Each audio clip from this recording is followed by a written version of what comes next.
الله أكبر الله أكبر الله أكبر. இப்போ இந்த ஆஷுரா தினத்தில் நோன்பு வைக்கிறாங்க. அந்த எதற்காக வேண்டிய ஆஷுரா தினத்தில் நோன்பு வைக்கணும்? அதுக்கான காரணம் என்ன?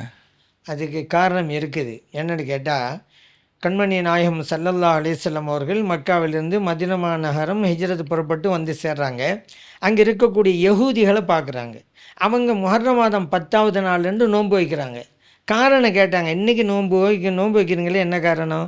அதுக்கு அவங்க சொன்னாங்க, ஹல்ரத் மூசா அலைஹிஸ்ஸலாம் அவர்களையும் அவர்களை சார்ந்தவர்களையும் இறைவன் இந்த முஹர்ரம் 10 தான் பாதுகாத்தான்.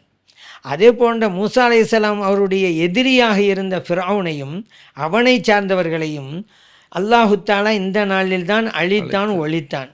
இதற்காக நன்றி தெரிவிக்க வேண்டும் என்பதற்கு மூசா அலைஹிஸ்ஸலாம் அவர்கள் இந்த முஹர்ரம் 10 நோன்பு வைப்பார்கள், நன்றிக்காக. அதை பின்பற்றி நாங்களும் வைக்கிறோம் அப்படின்னாங்க. இப்போ நபி ஸல்லல்லாஹு அலைஹி சொன்னாங்க, அப்படியா விஷயம்? நஹனு அஹக்கு வௌலா பி மூசா அலைஹிஸ்ஸலாம் மின்கும். அப்படியானால் மூசா அலைஹிஸ்ஸலாம் அவர்கள் விஷயத்தில் உங்களை விட மிக தகுதியும் அருகதையும் உள்ளவர்கள் நாங்கள் தானே அப்படின்னு சொல்லி அவங்களும் நோன்பு வச்சாங்க. சஹாபா பெருமக்களை நீங்கள் நோன்பு வைங்க அப்படின்னாங்க. இது புகாரிலே பதிவு செய்யப்பட்ட ஹதீஸ். இதன் அடிப்படையிலே தான் நாம் நோன்பு வைக்கிறோம். ஆனால் ரமலான் மாதம் கடமையாக்கப்பட்டது பின்னால், ரமலான் மாதத்தில் நோன்பு கடமையாக்கப்பட்டதற்கு பின்னால் நபி ஸல்லல்லாஹு அலைஹி வஸல்லம் அவர்கள் இந்த ஆஷுராவுடைய நோன்பை வலியுறுத்துவதை விட்டு விட்டார்கள்.